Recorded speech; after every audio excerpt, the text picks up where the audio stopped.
نحمد و نصلی علی رسول الکریم اما بعد فقد قال اللہ تعالیٰ فی القرآن المجید ان اللہ لا یغیر ما بقوم حتی یغیروا ما بانفسہم۔ محترم خواتین و حضرات، قرآن کریم کی جو آیت میں نے پڑھی اس کا ترجمہ حضرت علامہ اقبال نے اپنے اس شعر میں کیا ہے کہ خدا نے آج تک اس قوم کی حالت نہیں بدلی، نو خیال جس کو اپنی حالت آپ بدلنے کا۔ آج کا یہ ایوان اس موضوع پہ بحث کے لیے جمع ہوا ہے کہ پاکستان میں جو آئین کی حالت ہیں اور جو پاکستان نے مختلف ٹریٹیز کے ذریعے اقوام متحدہ کے ہیومن رائٹس کے جو چارٹر کا یہ سگنیٹری ہیں، بہت سارے کووننٹس، کنونشنز، پروٹوکولز پاکستان نے ریٹیفائی کیے ہیں، کیا ہمارا آئین آج کے وقت میں پاکستانیوں کے بنیادی حقوق کی تحفظ فراہم کرنے میں کامیاب ہیں؟ کیا پاکستان کا عدالتی ڈھانچہ اور پاکستان کی تمام آئینی مناصب پہ موجود اشخاص اور ادارے اپنے فرائض آئین کے مطابق ادا کر رہے ہیں؟ کیا ہم پاکستان میں قانون کی حکمرانی جو ایک خواب سا ہے 76 سالوں سے، کبھی کامیاب ہوں گی؟ یہ سول سوسائٹی، یہ پاکستانی عوام؟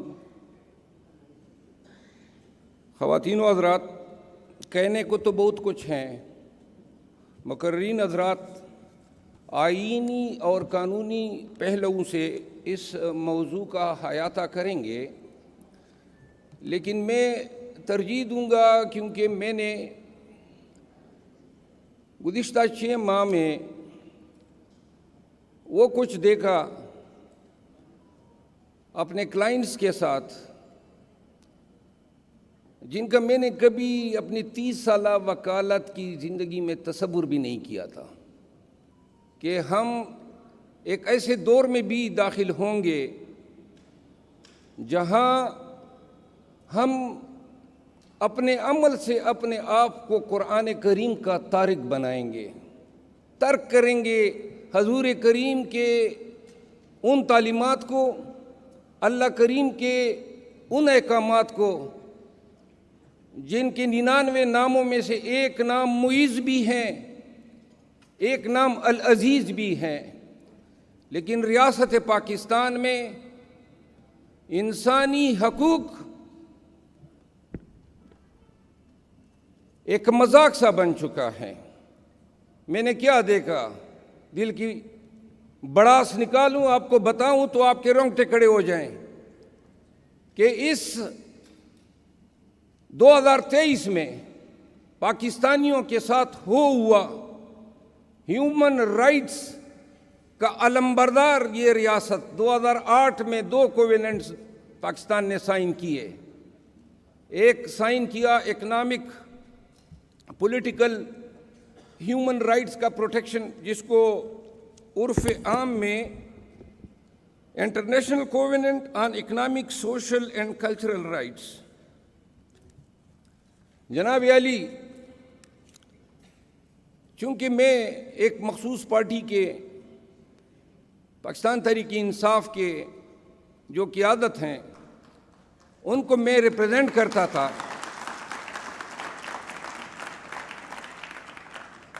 اور اضلاع کی قیادت سے لے کر چیئرمین پی ٹی آئی تک ان سب کی مختلف عدالتوں میں وکالتیں کی۔ میں آپ کو گنواؤں گا اور بتاؤں گا کہ اس ریاست نے، اس نظام نے اور اس عدالت نے شہریار افریدی کے ساتھ کیا کیا،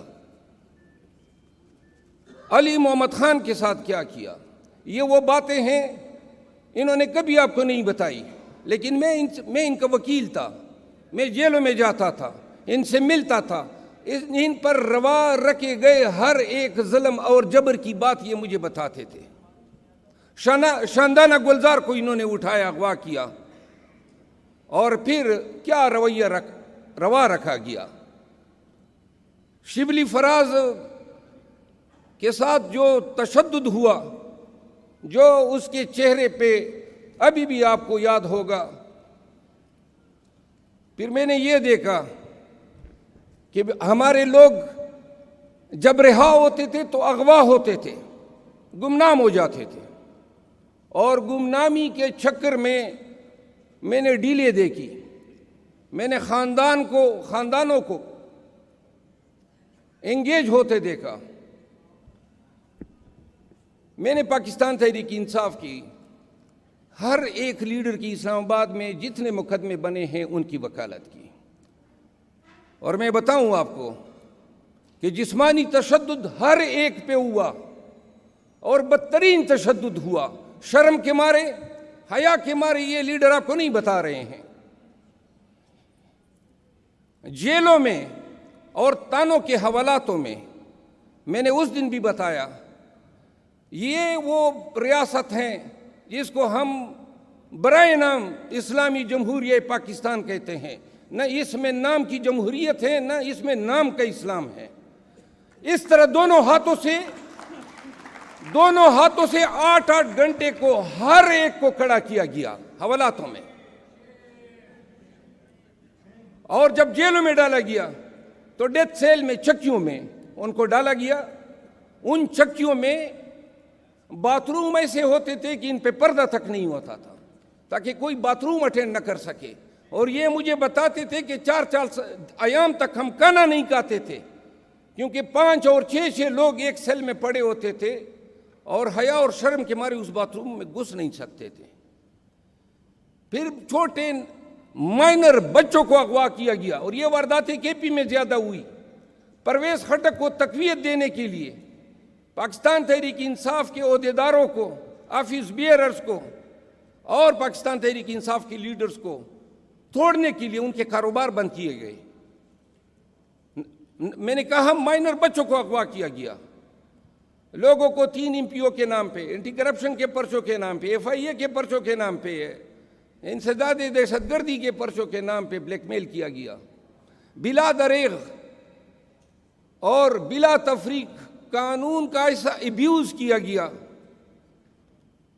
اور ان لوگوں کے ساتھ وہ شیطانی رویہ رکھا گیا کہ اگر کبھی یہ لوگ مجھے اجازت دیں کہ وہ بھی بتا دوں جو کلائنٹ اور وکیل کے درمیان ہوتا ہے، تو آپ کو شاید اس ملک سے ہی نفرت ہو جائے کہ ہم نے کن لوگوں کو پالا ہے، کن لوگوں کو قانون کا ٹھیکیدار بنایا ہوا ہے، کن چھوٹے چھوٹے اور مکروہ لوگوں کو ہم نے منصف کی مناصب پہ بٹھایا ہوا ہے۔ آپ یقین کریں، عدالتوں کی تو بے توقیری پاکستان میں ہر دور میں جابر ظالم اور طاقتور نے کی ہے، لیکن جو بے توقیری یہ عدالتیں اپنے اوپر لائے ہیں۔ عمران خان اٹک جیل میں نظر بند ہیں، اور قانون سے وابستہ لوگ سارے یہاں پہ بیٹھے ہیں۔ کوئی ایک وکیل اس پورے پاکستان میں کھڑا ہو کے بتا دے کہ اٹک جیل میں کس قانون کے تحت پڑا ہے۔ کوئی ایک قانون اس دن اس پہ سماعت ہوئی 20 ایام پہلے چیف جسٹس اسلام آباد ہائی کورٹ کی عدالت میں، اور میں نے سوال کیا کہ ہے کوئی ایسا قانون جو یہ جسٹیفائی کریں کہ چیئرمین PTI جو ہیں وہ کس قانون کے تحت اٹک جیل میں ہیں۔ جو حکم نامہ تھا وہ توشاخانہ کی سزا سسپینڈ ہونے کے ساتھ ختم ہو چکا ہے۔ ابوالاسناد ذوالقرنین بغیر کسی قانون کے آئے دن جناب اٹک میں جا کے جیل لگا لیتے ہیں۔ کوئی قانون تو ہوگا نا، کسی قانون کی شک کے تحت تو اس کو یہ اختیار ہونا چاہیے۔ پھر ابوالاسناد ذوالقرنین، اب یہ سن لیں، آج سے 3 مہینے پہلے اچانک اس کی تقرری کر دی جاتی ہیں سائفر کیس کے جج کے طور پہ، جب ابھی سائفر کیس رجسٹر نہیں ہوا ہے، اور جو اس کے پیشرو ہیں گیلانی صاحب ایڈیشنل سیشن جج، ان کو ہٹا دیا جاتا ہے، ٹرانسفر کیا جاتا ہے۔ وزارت قانون یہ حکم نامہ جاری کرتی ہے۔ اور اس سے پہلے توشاخانہ کیس میں آل آف اے سڈن 6 ماہ کے بعد جج صاحب تبادلہ اسلام آباد کے ضلع ویسٹ سے ضلع ایسٹ میں کیا جاتا ہے اور ہمایوں دلاور صاحب کو 6 مہینے کے بعد لایا جاتا ہے.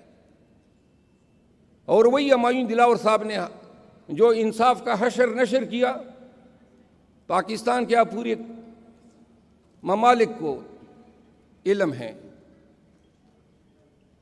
نصر من اللہ صاحب سینئر سول جج اسلام آباد میں وہ عدت کے کیس کو پریزائڈ اوور کر رہے تھے. انہوں نے کیس خارج کر دیا.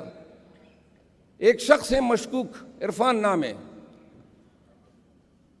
اور وہ شخص ان کے وکلاء وہی ہیں جو ایف آئی اے نے یا پولیس نے ہمارے خلاف انگیج کیے ہیں دیگر مقدمات میں. وہی وکلاء جا کے ریویژن دائر کرتے ہیں. سیشن جج صاحب ہمیں نوٹس تک نہیں جاری کرتے ہیں، جبکہ کرمنل ریویژن کی بنیادی شرط ہے.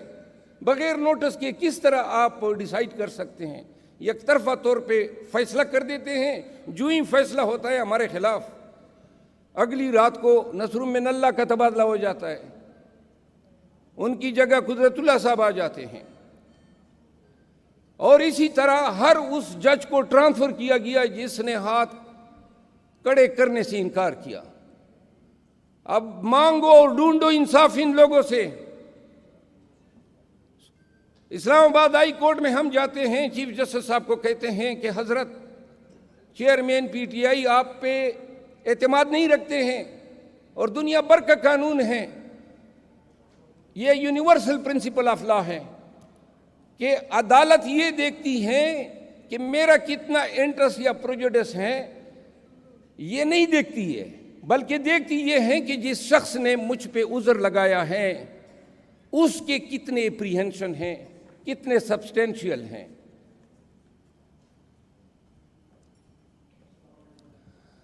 میرے عزیزوں، یہاں پہ پاکستان میں مظالم تو بہت ہوئی ہے. کل میں گیا عباد فاروق کے گھر، ان کے بچوں سے ملا اور ان کی کہانی سنی.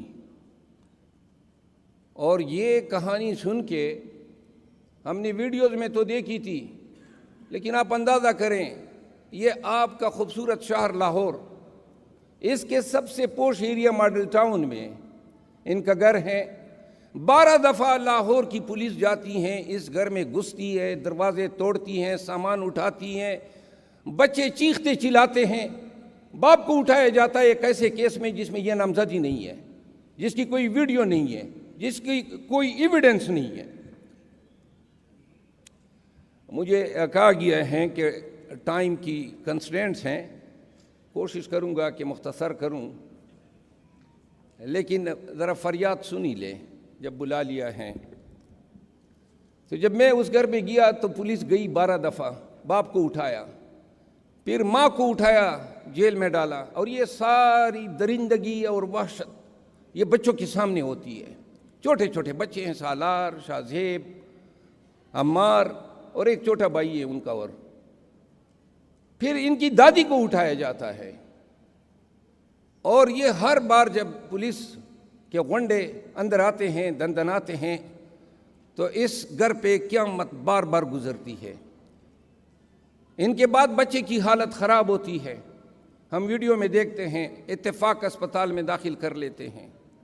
اب سنیں، یہ شریفوں کی شرافت ہے کہ جب بچے کی ویڈیو وائرل ہوئی تو اس ہسپتال کے حکام نے کہا حضرت اپنا بچہ لے جائیں، ہمارے مالکان ناراض ہو رہے ہیں.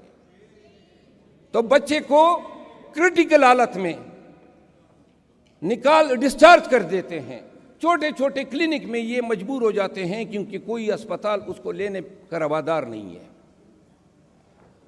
یہ بچہ اپنی جان دے دیتا ہے. ہمارے آپ کے، ہم سب کے موجودگی میں ان تمام بل ورکس، پریکرسرز اور جتنے ٹارچ بیئرر ہیں ہیومن رائٹس کے، رول آف لا کے اور سپریمیسی آف کانسٹیٹیوشن کے، ہم دیکھتے رہ جاتے ہیں. ہمارا بچہ، اس قوم کا بچہ، ایک پاکستانی کا بچہ، وہ سسک کے ایڑیاں رگڑ کے مر جاتا ہے. اور اس کے بعد ان کا پروپیگنڈا کیا آتا ہے کہ جی بچہ تو پہلے سے بیمار تھا، 9 سال سے والدین کو پتہ نہیں ہے، لیکن ان لوگوں کو پتہ چل گیا۔ شہریار افریدی کا ایک بھائی فوت ہوتا ہے، میں درخواست دیتا ہوں ڈی سی پنڈی کو پیرول پہ اجازت دیں، اجازت نہیں ملتی ہے جنازے میں جانے کی۔ بہن فوت ہوتی ہے، اجازت نہیں ملتی ہے جنازے میں جانے کی۔ پرسوں اس کا ایک اور بھائی فوت ہوا، میں نے اسے فون کیا، حکام سے رابطہ کیا کہ اگر کوارٹ پہ آئے گا تو پھر واپس نہیں جائے گا۔ یہ آپ کی ریاست ہے، یہ آپ کا ملک ہے، یہ رول آف لا ہے، عدالتیں دیکھ رہی ہیں۔ سپریم کورٹ آف پاکستان جس نے اس عدلیہ کی بے توقیری کی بنیاد رکھی، جب بینچز میں عدالتیں تقسیم ہوئی اور جب یہ تماشا کر رہی تھی اور پاکستان کے ہائی کورٹ کے جج سر جھکائے بیٹھے تھے، یہ جو وحشت ہو رہی تھی، درندگی ہو رہی تھی، فاشزم ہو رہا تھا، کوئی روکنے والا نہیں تھا، حتیٰ کہ وکیل بھی خاموش تھے۔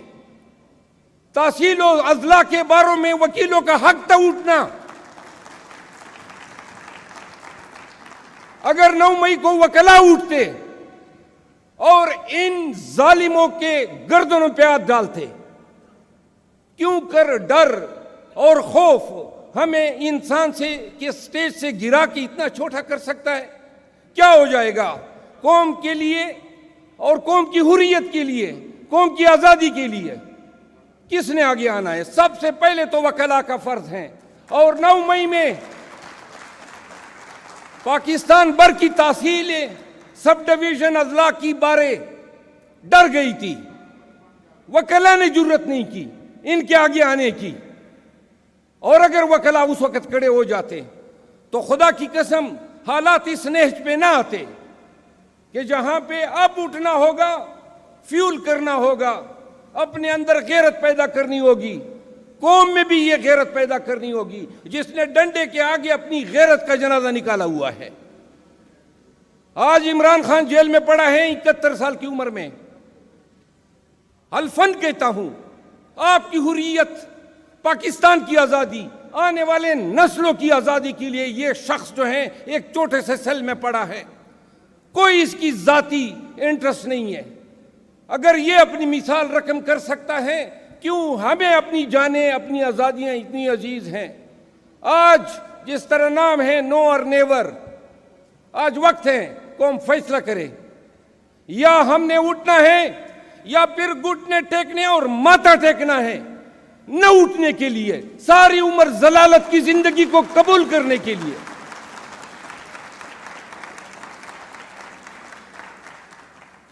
قانون کا اتنا مذاق پاکستان کی تاریخ میں کبھی نہیں اڑایا گیا۔ شہریار افریدی پہ 7 دفعہ MPO لگے، اسد قیصر کے 24 سکول اور کالجز ہیں، تمام کالجز کو بند کیا گیا۔ اسد قیصر پہ 9 مقدمات درج کیے گئے۔ میں ایک ایم این اے کا نام گنوا سکتا ہوں، ایک لیڈر کا نام گنوا سکتا ہوں۔ ان کے خاندانوں کے ساتھ ان کے گھروں سے املاک اٹھائی گئی۔ ثوابی کا ایک MPA ہے، منسٹر تھا، شاہرام ترکی، اس کے گھر پہ اسلام آباد میں پولیس نے چھاپا مارا۔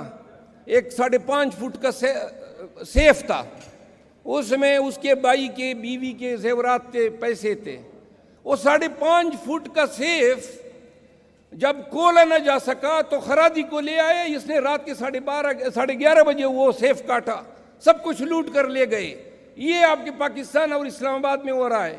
میں نے اس واقعے کا FIR IG اسلام آباد کے خلاف سیکشن جج سے آرڈر لیا۔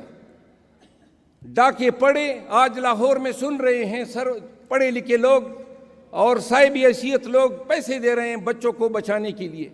پولیس کا جو ہے ایک لاٹری نکلی ہوئی ہے۔ جناب علی اعتزاز احسن صاحب آئے ہیں، ذرا تالیاں بجا کے ان کا استقبال ہونا چاہیے۔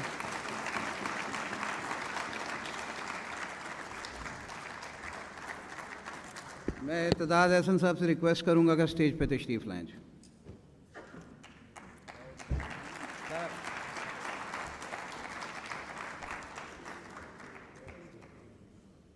میں اخیر میں کہ باتیں بہت زیادہ کی ہیں، میرا خیال ہے سوشل میڈیا ہمارے ساتھ ہمدردی سے لبریز ہیں. ہر ایک گھر کے بیڈ پہ لیٹ کے یا بیٹھ کے بڑے آرام سے ہمارے ساتھ سالیڈیریٹی دکھا رہا ہے. اور میرا خیال ہے کہ اب جو ہے قوم کو یہ سوچنا ہوگا، ہمارے ایجنڈے کی آزادی نہیں ہے. آرٹیکل 4 کہتا ہے پاکستان کے آئین کا کہ تمام کو قانون کے مطابق ٹریٹمنٹ ملے گی. M Q M, P T M, A N P اور ہر پارٹی اپنا جھنڈا لے کر جلسے اور کنونشن کر سکتی ہیں. ہمارے لیے جو ہیں یہ حرام ہیں. ہر پارٹی جلوس نکال سکتی ہیں. 14 اگست کو پاکستان تحریک انصاف کے ورکروں کا انہوں نے کیا حشر کیا. کوئی موقع انہوں نے ہاتھ سے جانے نہیں دیا ہے ہمیں ذلیل کرنے کا، ہم پہ فسطائیت جو ہے مسلط کرنے کا. لہٰذا میں اس دن خان صاحب سے ملا تو انہوں نے کہا، میں نے کہا جی ورکر کہہ رہے ہیں کب نکلیں گے باہر. تو لہٰذا پوری قوم سن لیں کہ ڈر اور خوف جو بھی تھا اب پاکستانی قوم اس کو لات مار چکی ہے. مارنا ہے تو مار لو، لٹکانا ہے تو لٹکا دو. ہم نکلیں گے، دڑلے سے نکلیں گے، روڈوں پہ، چوراہوں پہ، شہروں میں، گلیوں میں خان کا پیغام لے کر نکلیں گے اور بتائیں گے آپ کو، آپ کی آنکھوں میں آنکھیں ڈال کے بتائیں گے کہ ہم نہیں مانتے ہیں، ان ظلم کے ذاتوں کو نہیں مانتے ہیں. پاکستان زندہ باد، عمران خان پائندہ باد.